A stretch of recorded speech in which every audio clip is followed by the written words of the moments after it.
अस्सलामुअलैकुम वरहमतुल्लाहि ताला वबरकातुहू।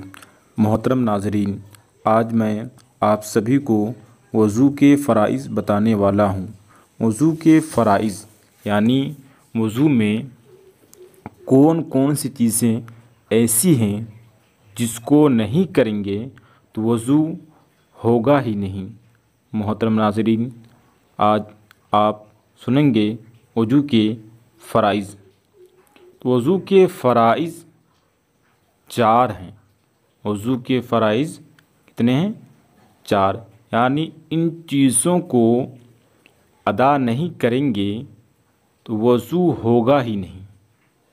क्या नहीं होगा? वज़ू नहीं होगा। वज़ू के 4 फ़राइज़ कौन कौन से हैं? सुनिए। पहले नंबर पर है चेहरा का धोना। अब चेहरा कहाँ से कहाँ तक धोएंगे?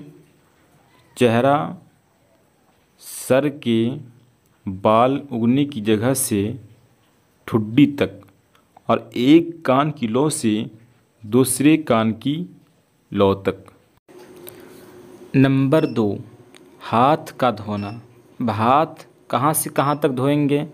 इसके बारे में आया है कि हाथ की उंगली के नाखून से लेकर कोहनियों तक धोना यह फ़र्ज़ है।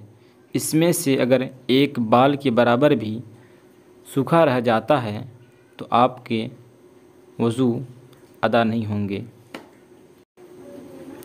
नंबर 3, चौथाई सर का मसह करना यह फ़र्ज़ है। क्या है? चौथाई सर का मसह करना यह फ़र्ज़ है। नंबर 4, पैर का धोना यह फ़र्ज़ है। अगर आपको जानकारी है तो आपने समाअत कर लिया होगा। अगर आपके दोस्त अहबाब को जानकारी नहीं है, मालूमात हासिल नहीं है, तो आप अपने दोस्त अहबाब को शेयर कर दें ताकि उन्हें भी जानकारी हो जाए कि वज़ू में कौन कौन से फ़राइज़ हैं।